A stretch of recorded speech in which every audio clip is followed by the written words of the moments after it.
Hello, First Baptist Church. I'm Pastor Eric Spivey, and it's good to be with you again. John Maxwell describes disappointment this way. He said, disappointment is the gap between our expectations and reality. I don't know about you, but I've been feeling some disappointment over the past couple of months. Back in the spring, we had this great plan of how we were going to reopen and restart First Baptist Church in some new ways. We gathered all of our leaders, our church council, and our deacons, and we all began to work together with our staff to reimagine what our ministry life might be together. We had all these great things ready to start in September, and then the Delta variant hit and things changed. Not only was it disappointing that we weren't going to be able to do exactly what we had planned and we were going to have to rethink everything, but also the disappointment and the pain began to set in about how much COVID has impacted so many of you, whether it's with your own family or friends.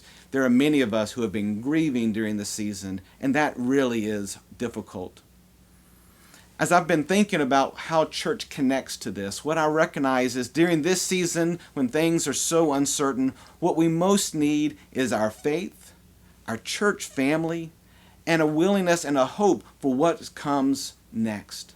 And I hope that you will begin to see that we are working with you to help us to do that in our church, for our community, and for one another. And we're doing that in our next season of ministry called Relaunch and Rejoice. It's a time for us to re-engage in church together, a time to restore our faith in Jesus, and a time for us really to find a refreshment in being and doing life together. This all starts in October.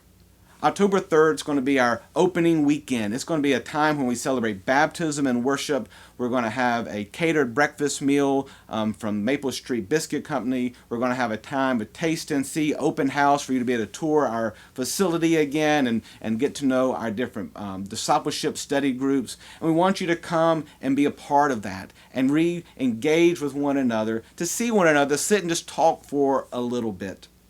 But it doesn't start there. Our new schedule begins that day, where we start at 9 a.m. for fellowship.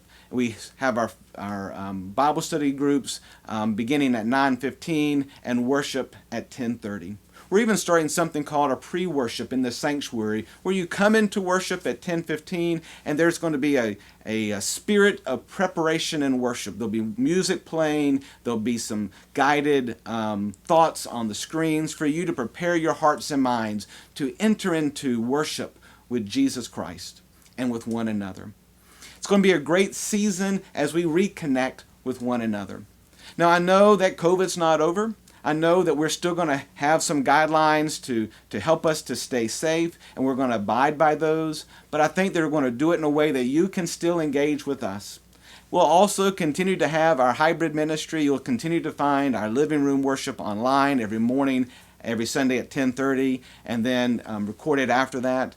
But we hope that over the course of this fall, you will find your way back to church, to return so that God can restore your spirit, to engage your life in faith with one another, to begin to strengthen your life as you follow after Jesus. It's going to be a great season as we relaunch and rejoice. I want to just read a passage from Philippians 4, from Paul to the Philippians. Rejoice in the Lord always. Again, I will say, rejoice. Let us rejoice in all that God has done for us and with us and through us. And let's see what God has planned for us for this next season. Remember, First Baptist, you are greatly loved. I'll see you on Sunday.